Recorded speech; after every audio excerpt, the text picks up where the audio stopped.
Pernahkah Anda merasa lelah, padahal tidak melakukan apa-apa? Bukan karena tubuh Anda menua, bukan karena makanan yang Anda makan, dan bukan pula karena waktu yang terus berjalan, tapi karena orang-orang di sekitar Anda yang seharusnya memberi ketenangan, justru perlahan-lahan menguras energi, meracuni pikiran, dan menyakiti perasaan Anda tanpa Anda sadari.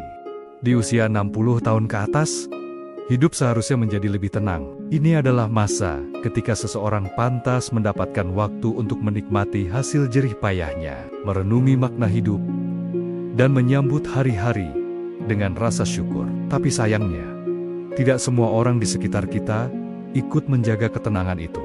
Beberapa malah menjadi sumber stres tersembunyi yang pelan-pelan menghancurkan semangat hidup. Mereka tidak selalu datang dengan wajah marah. Justru seringkali mereka hadir dengan senyum ramah, perhatian palsu, atau kata-kata yang terdengar manis, tapi menyakitkan hati. Mereka bisa hadir dalam bentuk teman, kerabat, bahkan orang yang sangat dekat sekalipun. Dan yang paling menyedihkan, seringkali para lansia tidak sadar sedang disakiti. Karena terlalu baik hati untuk menolak, terlalu sabar untuk melawan, dan terlalu takut untuk bicara. Dalam artikel ini, kita akan membahas 4 tipe orang yang perlu dihindari oleh lansia, bukan untuk membenci, tapi untuk melindungi diri. Karena di usia ini, kedamaian bukan lagi kemewahan, tapi kebutuhan. Dan memilih siapa yang boleh dekat dengan Anda adalah salah satu keputusan terpenting yang bisa menjaga kualitas hidup Anda tetap bahagia dan sehat. Namun, sebelumnya mohon berkenan untuk subscribe, like, dan share.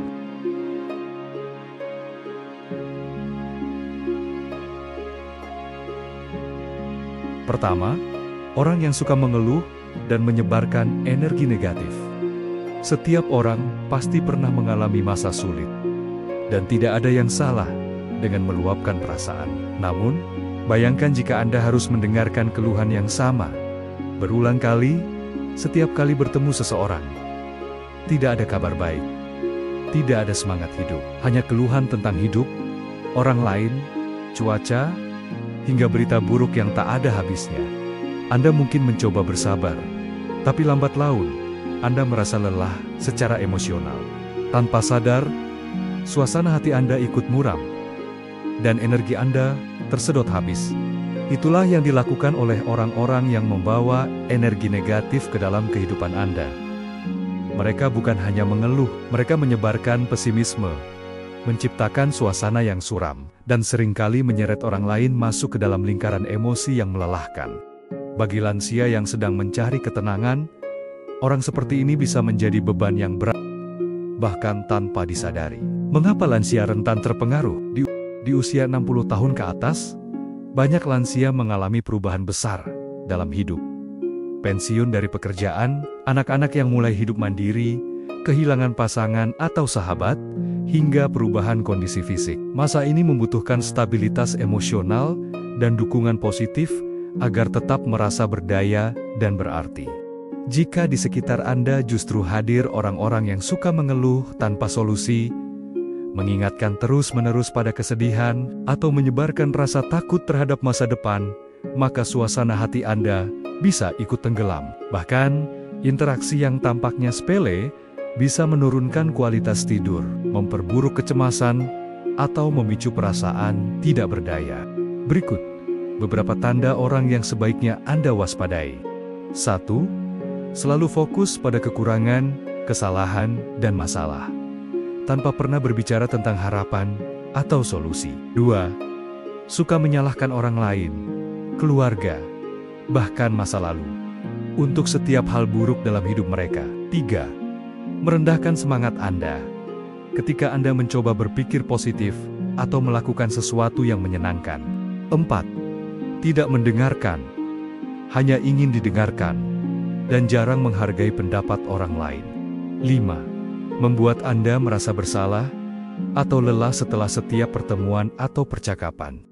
Dampak jangka panjang bagi lansia. Berinteraksi terlalu sering dengan orang yang suka mengeluh bisa menimbulkan stres kronis. Bagi lansia, stres ini bisa memicu tekanan darah tinggi, gangguan tidur, penurunan sistem kekebalan tubuh. bahkan mempercepat munculnya penyakit degeneratif seperti demensia. Secara emosional, Anda juga bisa kehilangan rasa syukur, kehilangan minat terhadap hobi, atau merasa bahwa masa tua adalah beban. Padahal sebenarnya, ini adalah masa panen kehidupan. Bagaimana mengatasinya? Menghindari tidak selalu berarti memutuskan hubungan secara kasar. Ada cara yang bijak untuk menjaga jarak tanpa melukai. 1. Buat batas waktu interaksi. Jika Anda harus bertemu orang tersebut, batasi waktunya agar tidak terlalu lama, menguras energi. 2. Alihkan pembicaraan ke topik yang lebih positif. Kadang-kadang, orang tidak sadar bahwa mereka sedang membawa aura negatif. Dengan Anda yang mengarahkan pembicaraan, suasana bisa berubah. 3. Fokus pada kegiatan yang menumbuhkan energi positif. Berteman dengan orang yang ceria, aktif di komunitas lansia, atau mengikuti kegiatan rohani, bisa mengimbangi pengaruh negatif dari lingkungan. 4. Belajar berkata cukup. Tidak semua orang harus Anda dengarkan terus-menerus, apalagi jika itu membuat Anda menderita secara emosional. Menjaga kedamaian adalah hak Anda. Di masa tua, Anda berhak memilih lingkungan yang sehat dan menenangkan. Bukan berarti Anda menjadi pribadi yang egois. Justru itulah bentuk cinta kepada diri sendiri. Menghindari orang-orang yang membawa energi negatif bukanlah tindakan jahat, melainkan bentuk perlindungan terhadap kesehatan jiwa dan raga Anda. Hidup ini singkat, dan setiap momen di usia senja adalah anugerah. Jangan biarkan siapapun mencuri cahaya dari hari-hari Anda. Kedua, orang yang suka memanfaatkan kebaikan. Bagi banyak orang yang telah memasuki usia 60 tahun ke atas, memberi adalah bagian dari hidup. Setelah puluhan tahun bekerja keras, membesarkan anak, membangun keluarga, dan menjadi tumpuan banyak orang, memberi menjadi sesuatu yang alami. Lansia dikenal sebagai sosok yang penyayang, dermawan, dan penuh empati, karena mereka tahu bagaimana rasanya kekurangan, kehilangan, dan berjuang. Namun, sayangnya, sifat mulia ini bisa menjadi celah yang dimanfaatkan oleh sebagian orang. Tak jarang, lansia menjadi sasaran empuk bagi mereka yang ingin memanfaatkan kebaikan hati, baik secara emosional, sosial, maupun finansial. Mereka datang dengan wajah ramah, kata-kata manis, atau kisah hidup yang menyedihkan. Namun niat dibaliknya hanyalah untuk mendapatkan keuntungan sepihak. Ada beberapa alasan mengapa lansia lebih rentan menjadi korban manipulasi. 1. Rasa kesepian. Ketika anak-anak telah sibuk dengan keluarga dan pekerjaan mereka, lansia bisa merasa rindu akan perhatian. Mereka menjadi lebih terbuka terhadap siapapun yang menunjukkan kepedulian, walaupun tidak tulus. 2. Ingin tetap merasa berguna. Memberi bantuan bisa membuat seseorang merasa masih dibutuhkan. Ini adalah kebutuhan emosional yang alami, namun bisa disalahgunakan. 3. Kesulitan untuk berkata tidak, karena terbiasa memberi seumur hidup. Banyak lansia merasa tidak enak jika harus menolak permintaan orang lain, meskipun itu merugikan dirinya sendiri. 4. Kurangnya kesadaran akan bentuk manipulasi modern, terutama dalam bentuk penipuan, investasi bodong, hingga eksploitasi digital.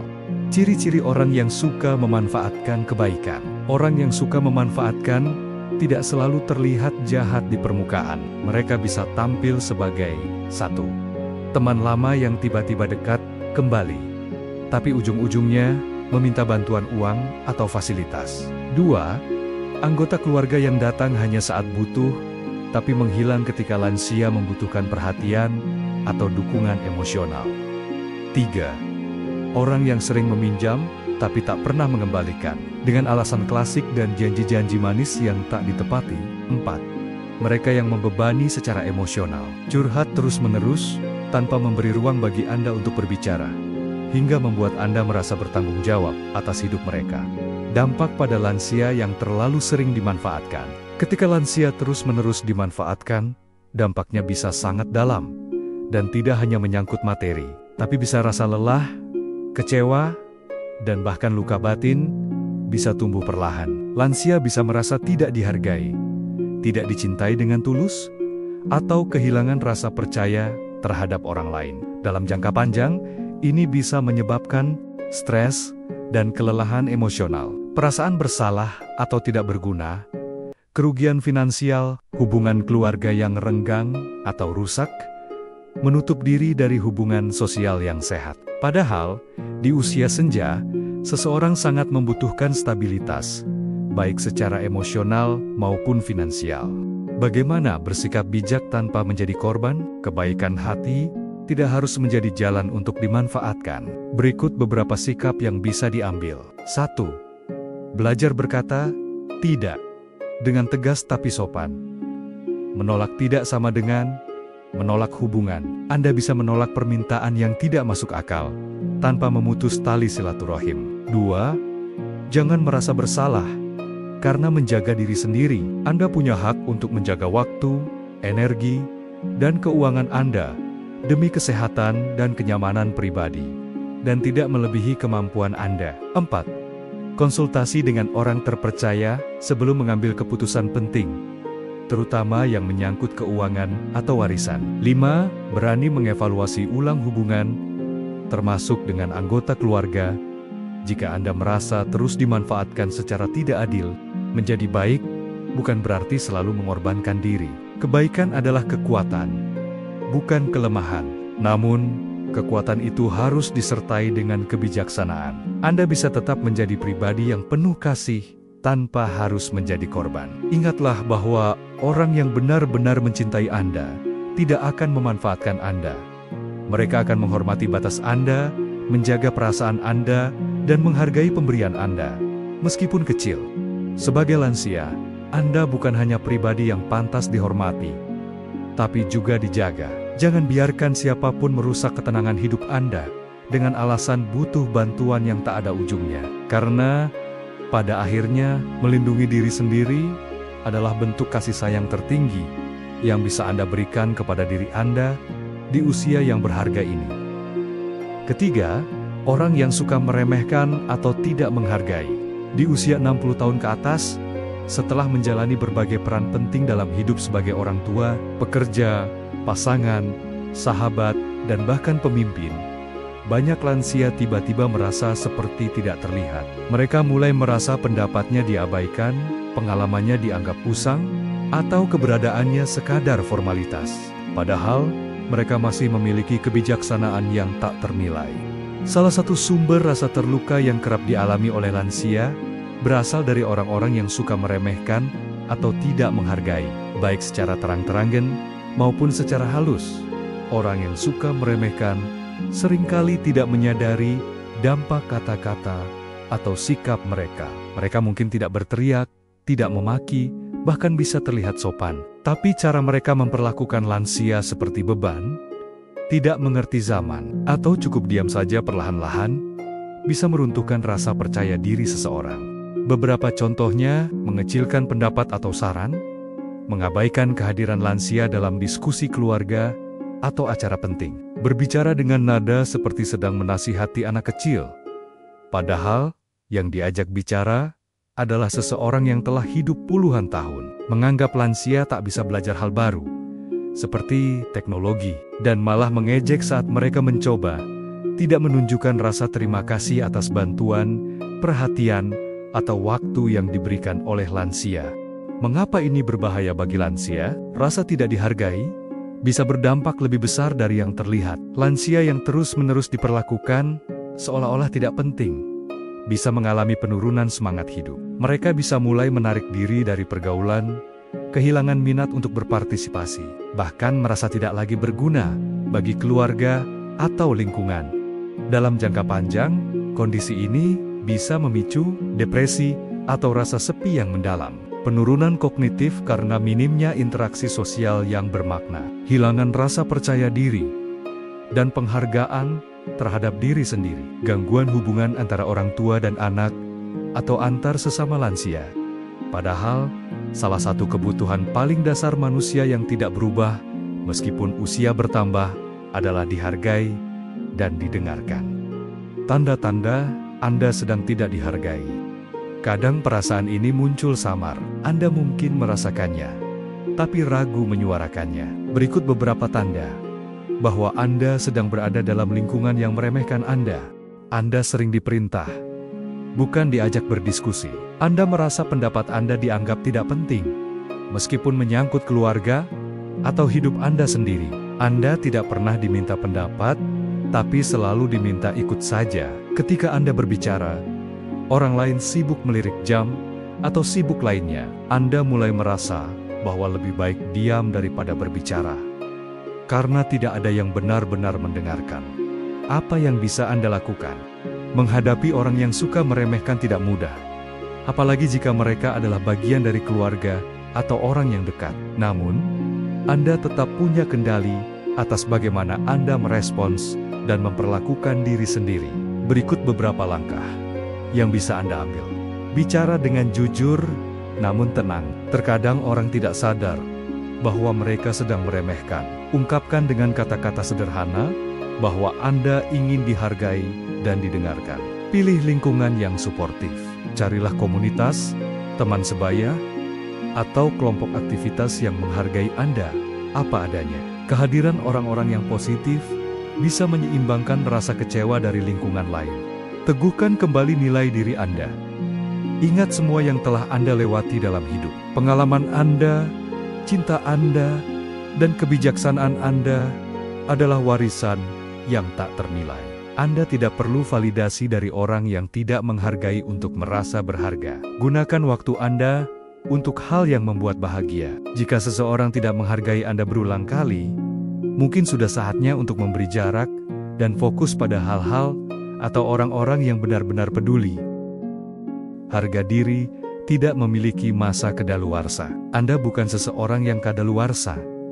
Anda bukan beban. Anda bukan cerita lama yang tak lagi layak didengar. Anda adalah bukti hidup dari ketahanan, cinta, dan perjuangan. Jangan biarkan siapapun membuat Anda merasa sebaliknya. Menghindari orang yang suka meremehkan bukan berarti Anda membenci mereka. Itu berarti Anda sedang melindungi martabat dan ketenangan hidup Anda. Karena pada akhirnya, Anda pantas dikelilingi oleh orang-orang yang melihat nilai Anda, bukan hanya usia Anda. Keempat, orang yang terlalu mengontrol atau mengatur. Sudah, Ibu diam saja. Nanti biar saya yang atur. Mbah, nggak usah repot-repot mikir. Ikuti saja, ngapain juga belajar ini. Toh udah tua. Kalimat-kalimat seperti itu mungkin terdengar biasa. Tapi bagi lansia, ucapan tersebut bisa terasa seperti menghilangkan hak untuk berpikir, memilih, dan menentukan arah hidup sendiri. Di balik niat baik yang sering dibungkus dengan dalih perhatian, terkadang tersembunyi sikap mengontrol berlebihan yang membuat lansia merasa tidak punya kuasa atas hidupnya sendiri. Pada usia 60 tahun ke atas, seseorang sudah melalui banyak keputusan penting dalam hidupnya. Mereka pernah memimpin rumah tangga, mengatur keuangan, membesarkan anak, mengelola usaha, atau bahkan menjadi panutan di lingkungan. Namun sayangnya, saat memasuki usia senja, banyak dari mereka justru diperlakukan seolah-olah tidak mampu mengelola hidupnya sendiri. Terlalu mengontrol memang tidak terasa di awal, tapi menggerus pelan-pelan. Orang yang terlalu mengontrol tidak selalu kasar. Bahkan, mereka bisa berasal dari keluarga sendiri, anak, menantu, saudara, bahkan pengasuh. Seringkali mereka berpikir sedang membantu, tapi tidak menyadari bahwa yang mereka lakukan adalah mengambil alih kendali dan menghilangkan otonomi si lansia. Beberapa contoh kontrol berlebihan yang sering terjadi: mengatur seluruh jadwal harian lansia tanpa berdiskusi, seperti kapan tidur, makan, pergi kemana, dan dengan siapa. Melarang lansia melakukan hal-hal yang mereka sukai dengan alasan terlalu capek atau tidak penting. Padahal, setiap manusia tanpa memandang usia mempunyai hak untuk membuat pilihan sendiri. Kontrol yang terlalu ketat justru bisa melemahkan mental, membuat lansia merasa tak dihargai, bahkan menciptakan rasa terkurung dalam hidup mereka sendiri. Dampak dari pengontrolan berlebihan bisa meliputi menurunnya rasa percaya diri dan harga diri, meningkatnya risiko depresi atau kecemasan, ketergantungan berlebihan yang tidak perlu, perasaan tidak dihormati oleh anak atau keluarga. Menurunnya semangat hidup dan keinginan untuk beraktivitas. Tanda-tanda Anda sedang dihadapkan pada orang yang terlalu mengatur. Terkadang kontrol hadir dalam bentuk kepedulian. Namun, ada beberapa sinyal bahaya yang bisa Anda kenali. Anda merasa harus minta izin untuk hal-hal kecil yang dulu biasa Anda lakukan sendiri. Anda mulai takut membuat keputusan karena khawatir dimarahi atau disalahkan. Anda merasa tidak dipercaya. Bahkan, untuk hal-hal sederhana, Anda jarang diberi ruang bicara, dan pendapat Anda sering dikesampingkan. Anda merasa seperti hidup untuk orang lain, bukan untuk diri sendiri. Bagaimana menghadapinya? Menghadapi orang yang terlalu mengatur, bukan tentang melawan, tapi tentang menegakkan hak Anda untuk dihormati sebagai pribadi dewasa yang berhak atas hidupnya sendiri. Berikut beberapa langkah yang bisa dilakukan. Pertama, berbicara dengan tegas namun lembut. Katakan bahwa Anda menghargai perhatian mereka, tapi Anda juga ingin tetap bisa mengambil keputusan sendiri. Kedua, libatkan orang lain jika perlu. Jika pengontrolan datang dari anak atau keluarga, Anda bisa minta bantuan dari anggota keluarga lain yang lebih netral. Ketiga, tentukan batas yang sehat. Misalnya, Anda bisa memutuskan sendiri soal kegiatan harian, keuangan pribadi, atau rencana jangka pendek yang menyangkut hidup Anda. Keempat, buktikan bahwa Anda masih mampu. Terkadang, menunjukkan bahwa Anda bisa melakukan hal-hal kecil sendiri, belanja ringan, memasak, ikut komunitas, bisa membuat orang lain lebih percaya bahwa Anda tetap mandiri. Kelima, bangun kembali rasa percaya diri. Ikuti kegiatan lansia, gabung dalam komunitas yang memberdayakan, dan terus aktif secara mental dan sosial. Ini akan memperkuat posisi Anda untuk tidak mudah diatur. Menjadi tua bukan berarti menjadi pasif. Usia tidak seharusnya merampas hak seseorang untuk menjadi pengendali hidupnya sendiri. Anda berhak memilih bagaimana ingin menjalani hari, dengan siapa Anda ingin berbicara, aktivitas apa yang ingin Anda lakukan, dan kemana Anda ingin pergi. Tidak ada satupun yang bisa mencabut hak tersebut atas nama sayang. Menghindari orang yang terlalu mengontrol bukan berarti Anda tidak menghargai perhatian mereka, tapi Anda sedang membela ruang kemerdekaan pribadi Anda. Karena masa tua seharusnya menjadi waktu untuk menikmati hidup, bukan dikurung dalam kendali orang lain. Sekian, semoga bermanfaat. Terima kasih.